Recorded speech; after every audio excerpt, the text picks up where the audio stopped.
சொல்ல 400 பேருக்கு மேல இருக்கிறீங்க, 450 பேர் நீங்க இருக்கீங்க, நான் ஒருத்தன் தான் உயிரோட கூட இருக்கிற, மீதி எல்லாரும் நீங்க என்ன பண்றீங்க, அழிச்சிட்டீங்கப்பா.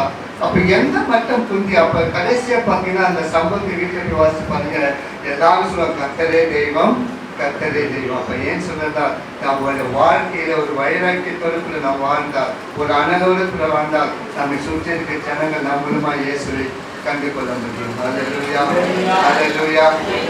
நீங்க ஏன் ஆண்டவருடைய பிள்ளைகளாக இருக்கிற நம்முடைய வாழ்க்கையில நம்ம மற்ற சத்தியத்தை சொன்னா ஏற்றுக்கணும்னா, ஃபர்ஸ்ட் நம்முடைய வாழ்க்கையில என்ன பண்ணுவாங்க, பாப்பாங்க நீ யோகியமா, நீ ஒழுங்கா இருக்கிறியா, உன் வாயை திறந்தாலே தெரியுது அப்படின்னு சொல்லிட்டு மற்றவங்க நம்ம என்ன செய்யக்கூடாது, ஏழனமா எனக்கு. அப்ப நீங்க போய் ஆண்டவர் நேசிக்கிற, நீ யாரை நேசிக்கிற, நீ உண்மையிலே உன் குடும்பத்துல உள்ளவங்கள நேசிக்கிறியா, நீ போய் நேசத்தை பற்றி சொல்ல வர, நீ போய் ஆண்டை பற்றி சொல்ல வரன்னு சொல்லிட்டு நீங்க தேவ பிள்ளைங்க நம்முடைய வாழ்க்கையில ஆண்டவர் என்னை கண்டவன் பிதாவை கண்டான். அப்ப நம்மளை பார்க்கறது யாரை பார்க்கணுங்க, யாரை பார்க்கணும், இயேசுவை பார்க்கணும். இயேசுவை பிரதிபலிக்கிறவங்கள நம்ம வாழ்ந்தாலே போதுங்க. நீங்க சத்தியத்தை சொல்லணும் இல்லை, நம்ம எல்லாமே நடமாடுகிற நிருபங்களாக இருக்கிறோம். நம்மளை நம்ம புக்கு ட்ராக்ஸ் கொடுத்து படிச்சுதான் அவன் மனமாங்கல, இவருடைய வாழ்க்கை பார்த்தாலே அவங்கள ஆட்டோமேட்டிக்கா வந்துடணும். அல்லேலூயா. இதுதாங்க ஒரு ஆத்மாதாயம். நீ சொல்லி ஆத்மாதாயம் செய்த விட நீ வாழ்ந்து ஆத்மாதாயம் செய்தா, ஒரு ஆத்மா செஞ்சா அந்த ஆத்மா உயர்ந்ததா இருக்கும். அல்லேலூயா.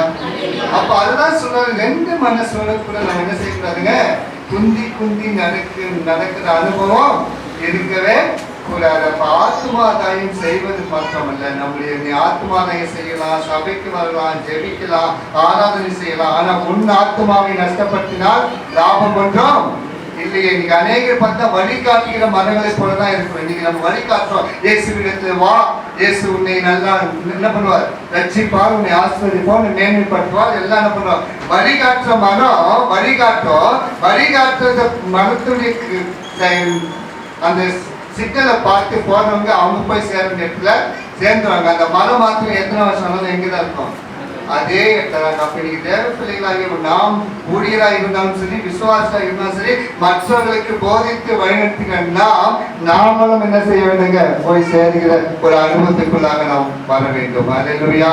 நாம போதிக்கிறவங்க அவங்க பரவாயில்ல வந்துடலாம், நாம என்ன பண்றோம், மனிதர் உலகம் முழுவதும் ஆதாயப்படுத்தாலும் தன் ஜீவனை நஷ்டப்படுத்தினாலும் அவனுக்கு என்ன லாபம். நீ உலகம் முழுவதும் ஆதாயப்பட்ட ஆத்மாக்களை செய்யலாம், ஆராதிக்கலாம், எல்லாம் செய்யலாம்.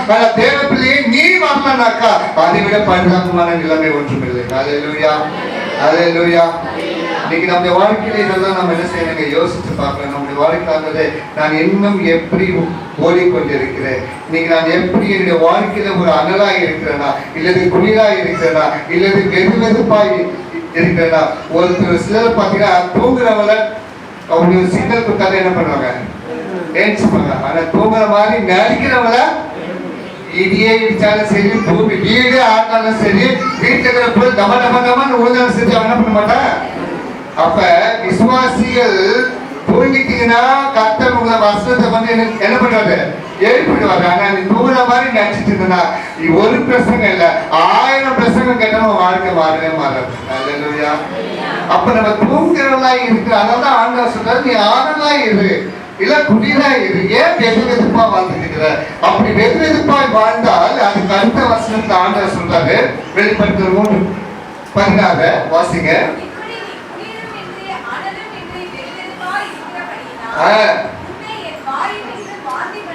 பாருங்க, ஆண்டவர் வந்து குடிலும் என்று அனலும் என்று வெதுவெதுப்பா இருக்கிறதுனால நான் என்ன பண்ணுவோம்னா வாந்தி பண்ணிட்டு வரோம். வாந்தின்னு சொல்லும் போது பாத்தீங்கன்னா இப்ப நம்ம சரீரத்தில் இருக்கு, இப்ப ஒத்துக்காதது ஒண்ணு சாப்பிட்டா உடனே என்ன வந்துடும், வாந்தி நிச்சயமா வந்துடும். ஐயா நான் 1500 ரூபாய் கொடுத்து ஒரு பிரியாணி வாங்கி சாப்பிட்டியா, அது வாந்தி வந்துச்சியா சொல்லி நம்ம யாரும் அதை எடுத்து வச்சுக்க மாட்டோம். நாய் தான் தன் கட்டினதை தின்னும் என்று வேதம் சொல்லுது. நம்ம யாருக்கு என்ன பண்ணுவோம், 1500 நீ ஸ்டார் ஹோட்டல்ல போய் பிரியாணி சாப்பிட்டாங்கன்னா வாங்கி வந்துச்சுன்னா போச்சு, அவ்வளவுதான். அதுக்காக பார்த்தா அப்ப ஆண்டவர் சொல்ற, நம்ம சரீரத்துக்கு ஏதாவது ஒன்று ஒத்துக்காது உள்ள போச்சுன்னா வாந்தி பண்ணிடுவாங்க. அப்ப தேவப்பிள்ளை ஆவிக்குரிய நிலைமையிலே நீ சரியாய் வாழ வைத்தால் கடைசி நாட்களே வாந்தி பண்ணி போகிற நிலைமைக்கு தான் நம்ம என்ன செய்வோம், தள்ளப்பட்டு விடுவேன். ஜாக்கிரதை. அதான் சொல்றதையா, அனலா இருந்தால் குளிரும் இல்லாம வெதுவெதுப்பா இருந்ததால நம்ம இப்ப பாத்தீங்கன்னா நம்ம ஒருவேளை நம்ம ஒரு காஸ்ட்லியான பொருளை ஒன்று வாங்கி சாப்பிடுறோம்னு வச்சுக்கலாம், அது நம்ம வயிற்றுக்கு போயிட்டு ஒத்துக்கலன்னு வச்சுக்கலாம், வாந்தி வருது. சப்போஸ் அந்த வாந்தியை கண்ட்ரோல் பண்ணி வாந்தி மாத்திரையை போட்டு அதை அடக்கி வச்சிருந்தாலும் அடுத்த நாள் என்ன ஆயிடும், மூளை சும்மா இருக்காதுங்க, மூளை தான் மேல மெயினானது. அது என்ன பண்ண, ஒத்துக்கலையா உடனே வாந்தி பண்ணு வயிற்றுக்கு ஆர்டர் பண்ண உடனே என்ன ஆயிடும், அந்த ஆர்டரை ஏற்று வாந்தி வந்து அப்படியே வாந்தி நீ கண்ட்ரோல் பண்ணிட்டனா அடுத்தது பெருங்குடல் சிறுகுடல் ஆசன வாய்க்கு என்ன பண்ணும், கட்லையில அடுத்த நாள் காலையில ஏஞ்சி என்ன பண்ணுவாங்க, பாத்ரூம் டைமா தான் இருக்கணும். ரெண்டு எடுக்கணும், 1 தடவை 2 தடவை 3 தடவை 10 தடவை ஆனவனே அவர் எப்படி ஆயிட்டாரு, ஸோ அந்த வேலைன்னு வந்து உக்காந்துருது. அப்படி பார்த்தா சரீரத்துக்கே இப்படி ஒரு மூளை இருக்குதுன்னா நம்மளை படைச்ச தேவன் சபைக்கு தலையா இருக்கிறவர். உன் வாழ்க்கையில எதெல்லாம் ஒத்துக்கொள்ளாது இருக்கிறதோ அதை கர்த்தர் வெளியே எடுத்து விடுவார். அல்லேலூயா, அல்லேலூயா. அப்ப நம்ம வாழ்க்கையில நம்ம சரீரத்துக்கு ஒரு ஆர்கன் இருக்கிற மாதிரி சபைக்கு ஒரு தலை ஆண்டவர் இருக்கிறார். அந்த தலை சொல்லும், உன் வாழ்க்கையில நீ வெறுவெறுப்பா இருக்கிற, நீ செய்யற காரியம் சரியில்லை, நீ போற இடம் சரியில்லை, நீ பழகிற மக்கள் சரியில்லை. அப்படி ஆவிக்குரிய நிலைமையும் ட்ராக்கை நீ மாத்திக்கிட்டனாக்கா நீ ஒழுங்கா இருப்ப.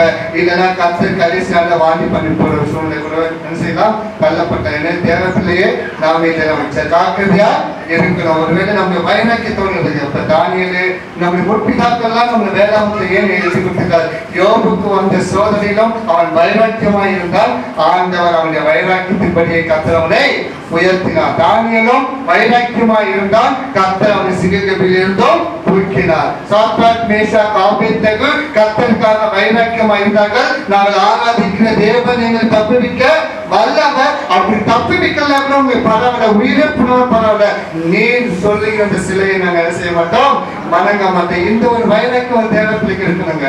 நீங்க முற்பிதாக்களுடைய காரியங்கள் எல்லாம் பார்த்தீங்கன்னா தானியேலிருந்து யோசேப்பு பாவம் செய்யக்கூடிய சூழ்நிலை அவனுக்கு என்ன செஞ்சதுங்க வந்துடுச்சு. ஆனாலும் அவரை காண்கிற தேவன் என்ற ஒரு உணர்வு அவனுக்குள்ள இருந்துச்சு. அப்ப தேவப்பிள்ளை நீங்க நம்முடைய வாழ்க்கையில நீ எந்த இடத்துல போனாலும் என்ன காரியம் செய்தாலும் கர்த்தர் என்னை பார்த்து கொண்டு இருக்கார். நான் பார்க்க முடியாது, மற்றவங்க பார்க்க முடியாது, யாரும் பார்க்க முடியாது. ஆனால் நம்மை காண்கிற தேவன் ஒருவர் இருக்கிறார். அல்லேலூயா. அவன் இஸ்ரவேலை காக்கிற தேவன் உறங்குவதும் இல்லை தூங்குவதும் இல்லை. அவருடைய கண்கள் பூமி எங்கும் உலாவிக் கொண்டிருக்கிறது. கர்த்தர் இருட்டுல என்ன செஞ்சாலும் கர்த்தர் பார்த்து கொண்டிருக்கார். நீ வெளிச்சத்துல என்ன செஞ்சாலும் கர்த்தர் அதை பார்த்து கொண்டார். நம்மை காண்கிற தேவன் ஒருவர் உண்டு. அவர் நம்மை பசுத்தப்படுத்தி அவர் மனவாளனுக்கு ஏற்ற மனவாட்டிய மாற்றுவதற்காக நம்மை ஆண்டவர் இந்த நாளில் தகுதிப்படுத்திக் கொண்டிருக்கிறார். அல்லேலூயா, அல்லேலூயா. இந்த லாக்டவுன் சமயத்திலிருந்து நம்ம ஆரம்பிச்சிருக்கிறோம். பரிசுத்தத்தை குறித்தும் ஆண்டவர் சொல்லி கொடுத்த இந்த சபையை குறித்து தான் நாம் தியானித்துக் கொண்டே இருக்கிறோம். கர்த்தருக்கு சித்தமானால் இது ஒரு பைபிள் ஸ்டடியா கூட நான் உங்களுக்கு அதை கற்றுக் கொடுக்கலாம் என்று வாஞ்சிக்கிறேன். ஆவியானவர் அதுக்கு அனுமதி அளித்தார். ஏனென்றால் இந்த கடைசி காலகட்டத்தில் இருக்கிற சபை வெதுவெதுப்பாக இருந்து கொண்டிருக்கிறேன். நம்முடைய வாழ்க்கையில் இந்த வெதுவெதுப்பு இல்லாதபடிக்கு ஆண்டவரே என்னை மாற்றுங்க என்று சொல்வோம். கர்த்தர் நம்மளை ஆசீர்வதிப்பார்கள். 2 எஜமானுக்கு ஒருத்தர் செய்ய முடியாது, ஒடியா செய்யவே முடியாது. ஆண்டவருக்காகவும் வாழ முடியாது, உலகத்துக்கு ஒண்ணு வாழ்ந்தா உலகத்துல வாழ்ந்துன்னா இல்லை, இல்லாட்டா ஆண்டவர் பண்ண அப்போ வாழ்வா சாபா. இப்படிப்பட்ட சூழ்நிலை தான் இன்னைக்கு சாபா ஓடிட்டு இருக்கிற. அப்ப தேவப்பிள்ளைகள் நீ வர நாட்களில் நம்மை நாமே அலசி பார்த்து கடவுளுக்குள் ஏற்ற ஒரு மனமாட்டியாய் நம்ம மாறுவதற்கு ஒப்பு கொடுப்போம். கர்த்தர் நம்மளை என்ன செய்வார், நிச்சயமாக ஆசீர்வதிப்பார். அதுக்காக 17வது வசனம் வாசிங்க. நீ நிர்பாக்கியம் உள்ளவனும் பரிதபிக்கப்படத்தக்கவன் தரித்திரன் குருடன் நிர்வாணி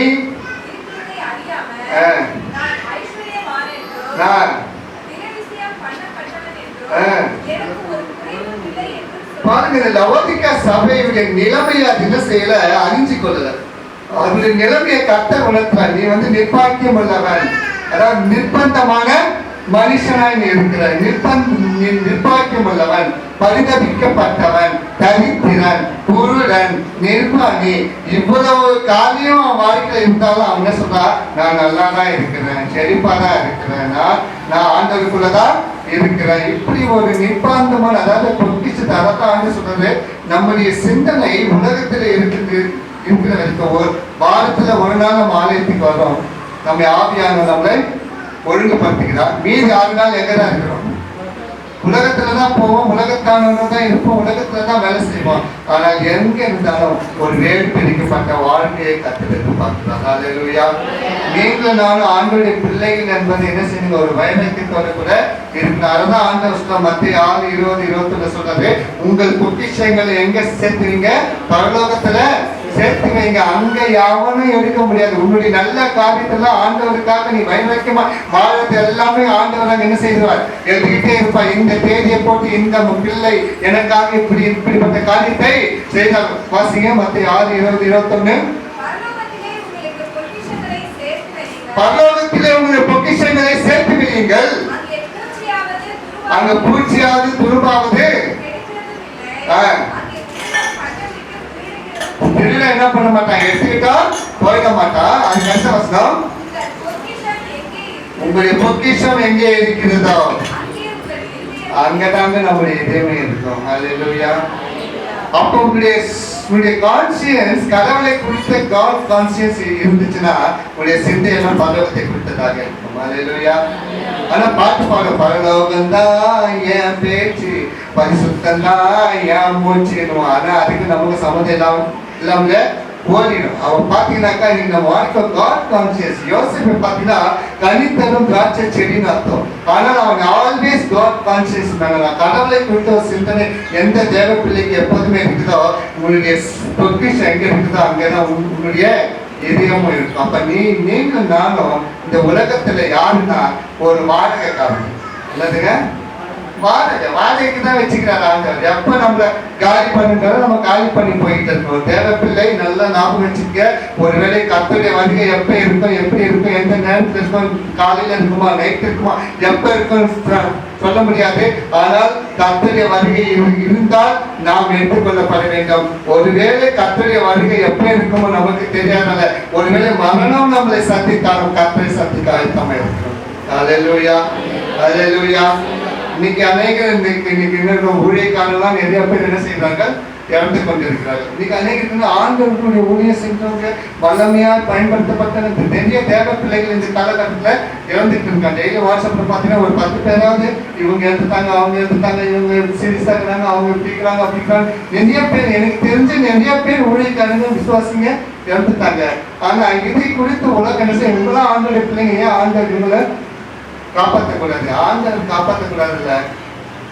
அதாவது உபத்திர காலத்துக்கு முன்பதாக நீதிமன்றம் என்ன செய்கிறான், எடுத்துக்கொள்ளப்படுகிறான். அந்த கான்சியஸ் தான் நமக்கு இருக்கணும். உலகம் சொல்லும், அவங்களாம் சர்ச்சைக்கு போனது தானே, அவங்களாம் ஊழியம் செஞ்சவங்க தானே, அவங்களாம் ஆண்டவரையே ஏன் உயிரோடு கூட வைக்கல, அவங்களாம் ஏன் ஆண்டவர் காப்பாற்றுறதுக்கு. ஆனால் நீதிமான் எடுத்துக்கொள்ளப்படுகிறான். அவனுக்கு உபத்திரம் வந்ததுக்கு முன்பதாகவே கத்தை எடுத்துக்கொள்கிறார். நம்மையும் கர்த்தர் அவருடைய வரிகளை எடுத்துக்கொள்வார். ஒருவேளை மரணம் சந்தித்தாலும் நாம் சந்தோஷப்படணும். அதுதான் பவுல் சொல்றார், கிறிஸ்தியனுக்கு ஜீவன், சாவியனுக்கு ஆதாயம். நமக்கு ஒரு லாபம் எது தெரியல. இன்னைக்கு ஒரு பிசினஸ் பண்றான் ஒரு மனுஷனாக்கா லாபம் இல்லாம யாருமே பிசினஸ் பண்ணல மாட்டாங்க. அவனுக்கு அது லாபம். ஆனால் கிறிஸ்தவனாகிய நமக்கு எது லாபம்? சாவது தான் லாபம். அல்லேலூயா. ஆமா, அந்த நாள் அதான் மகிமையில் இயேசுவை தரிசிக்கும் நாள், அந்த நாள் நல்ல நாள், பாக்கி நாள் என்று ஒரு பக்தன் பண்ண. அப்ப ஆண்டவனை நம்ம ஆண்டவர் வந்தாலும் அவருக்கு நம்ம போய் சேரணும். ஒரு மரணம் வந்தாலும் அவர்கிட்ட போய் சேரணும். இந்த ரெண்டுத்துக்கும் நாம் எப்பொழுதும் ஒரு தேவ பிள்ளை, ஒரு சபை ஆயத்தமா இருக்க வேண்டும். அல்லேலூயா, அல்லேலூயா.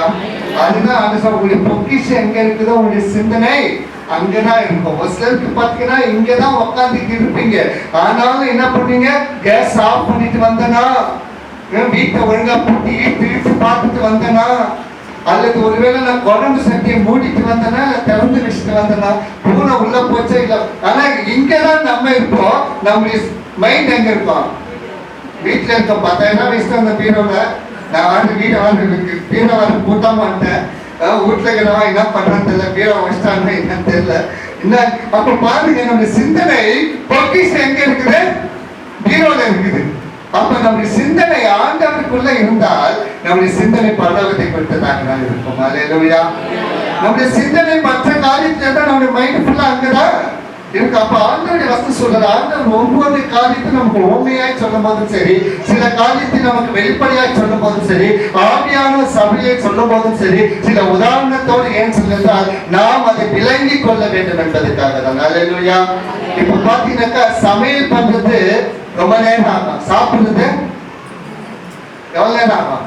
சிலருக்கு 5 நிமிஷம் தான். பட்டு பட்டு பட்டு பட்டு அப்படியே அவங்க சாப்பிடுற அவங்க ஸ்பீட் ஆஃப் வெலாசிட்டி பாத்தீங்கன்னா கப்பு கப்புனு ஒருத்தர் பார்த்தீங்கன்னா ரொம்ப நேரம் உட்காந்துட்டு நான்லாம் அப்படிதான் ஃபர்ஸ்ட் பாத்தீங்கன்னா உட்காந்துனா லாஸ்ட் பாத்தீங்கன்னா எழுச்சிக்கிறாங்க. நான் பொறுமையா தான் நான் என்ன பண்ணுவேன், சாப்பிடுவேன். அப்ப பாருங்க, ஒரு பொருளை சமைப்பதற்கு எவ்வளவு நேரம் ஆகுது? ஒரு ஒரு குழம்பு சாதம் வைக்கிறதுக்கு எவ்வளவு நேரம் ஆகும்? ஒரு மணி நேரம் ஆகுமா? இல்ல 2 மணி நேரம் ஆகுமா? 1 மணி நேரம் ஆகிடுமா? சரி, இப்ப கேஸ் இருக்கிறதுனால 1 மணி நேரம் ஆயிடுது. இது அடுப்பு இருந்தாக்கா கூட கொஞ்சம் நேரம் ஆகும். ஆனா சமைப்பதற்கு இவ்வளவு நேரம், ஆனா சாப்பிடுறது ஒரு 5 நிமிஷம். அது மாதிரி ஒரு தேவப்பிள்ளையே 1 மணி நேரம் நான் இங்க நிக்கிறேன்னா 10 மணி நேரம் நான் சமூகத்தை உட்காந்துட்டா இந்த 1 மணி நேரம் என்னால நிக்க முடியும். அல்லேலூயா.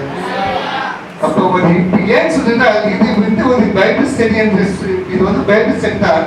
ஆனால் இது உங்களுக்கு ஏற்றாற் போல நான் என்ன செய்யணுங்க, சமைக்கணும். வீட்டுல பாத்தீங்கன்னா 1 வயசு குழந்தை இருந்தா அதுக்கேற்ற மாதிரி ஒரு சமையல், 10 வயசு குழந்தை இருந்தா அதுக்கேற்ற மாதிரி ஒரு சமையல், 50 வயசு உள்ள பார்த்தா ஒரு 70-80 வயசு உள்ளவங்களா இருந்தாக்கா அவங்களுக்கு ஏற்ற மாதிரி.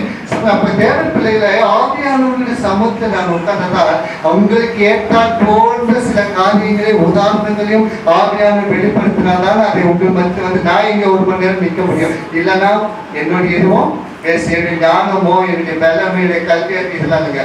கர்த்தருடைய ஆவியானவர் ஆளுகைக்கு நாம் ஒப்பு கொடுத்தால் பரலோகத்தின் ரகசியங்களை நமக்கு கர்த்தர் வெளிப்படுத்தி கொடுப்பார். அல்லேலூயா, அல்லேலூயா. அப்ப ஆண்டவர் சொன்னா உங்களுடைய இதயம் எங்க இருக்குதுன்னு யோசிங்க. உங்களுடைய இதயம் பரலோகத்தை குறித்து இருக்குதா, ஆண்டவருக்குள்ள இருக்குதா, இல்ல ஒரு மற்ற காரியத்துல இருக்குதா? அதான் சொன்னா உங்க பொக்கிஷத்தை பரலோகத்துல சேர்த்து வச்சுக்க. அதே லூக்கா 12ஆம் அதிகாரம் 15வது வசனத்தை நீங்க வாசிக்கிறாங்க. ஆண்டவர் சொல்லுடைய வசனம் எப்படி சொல்லுது? லூக்கா 12:15. பின்பு அவர் அவர்களை நோக்கி பொருளாசையை குறித்து எச்சரிக்கையாய் ஒரு அவேர்னஸ் கொடுக்கிறாரு. எப்பா நீ இந்த உலகத்துல வாழ்ந்தாலும் உனக்கு வீடு வாசல் நிலம் எல்லாமே உனக்கு தேவைதான். ஆனா அந்த அதே உன்னுடைய எண்ணம், அதுதான் சொல்றாரு ஒருத்தர் சினிமால டைலாக், பயம் இருக்கலாம், பயமே வாழ்க்கையா மாறிடக்கூடாதுன்னு. அவர் பயம் இருக்கலாம், பயமே வாழ்க்கை. உன் வாழ்க்கையில பொருள், செல்வம், பணம் எல்லாமே தேவைதான். ஆனா அதுவே உன் வாழ்க்கையா மாறிடக்கூடாது. அல்லேலூயா. ஆதாம் ஏவாளை கர்த்தர் ஏதேன் தோட்டத்தில் வைத்தது உண்மைதான். ஆனால் எல்லாவற்றையும் நீ என்ன பண்படுத்த வேண்டும், ஆண்டு கொள்ள வேண்டும். அதுக்குதான் வச்சா. ஆனால் இவங்க என்ன செஞ்சுட்டாங்க, ஒளிஞ்சுக்கிட்டதால ஆண்டவர் ஆதாமே நீ எங்கே இருக்கிற, நான் இவ்வளவு நாள் என்னோட கூட பேசுனியே, என்னோட என்னுடைய முகத்தை என்ன செஞ்ச, தரிசிச்சிய, இப்ப எங்க போயிட்ட அப்படி கேட்கிறப்ப ஆண்டவன் நம்ம கொடுக்கிற வேலை, சம்பளம், ஊதியம், சொந்தம், பந்தம் எல்லாமே அவங்களை ஆண்டு கொள்ளதானே கண்டு அதுக்குள்ள போய் நம்ம என்ன செஞ்சக்கூடாது, ஒளிஞ்சிக்க கூடாது. இன்னைக்கு பாத்தீங்கன்னா வேலை இல்லாதவங்க சபைக்கு வருவாங்க. ஆண்டவரே எனக்கு வேலை கொடுங்கன்னு சொல்லுவாரு. ஓடிடும். அவங்க ஒழுங்கா வரத பார்த்து அவரும் பாடுபட்டு செழிப்பாரு. ஒரு நல்ல வேலை கிடைச்சவொடனே அப்படின்னு பார்த்தா ஆள் அட்ரஸ் இருக்க மாட்டாங்க. அந்த வேலையை வச்சு ஒரே வேலையா, ஞாயிற்றுக்கிழமை கூட ஓவர்ட்டாங்கயா, ஞாயிற்றுக்கிழமை கூட வேலை வச்சுட்டாங்கயா. அப்போ வேலையை கர்த்தர் ஆண்டு கொள்ளதான் சொன்னார கண்டி அதுல போய் ஒளிஞ்சிக்க கூடாது. சில பார்த்தா பிள்ளைகள்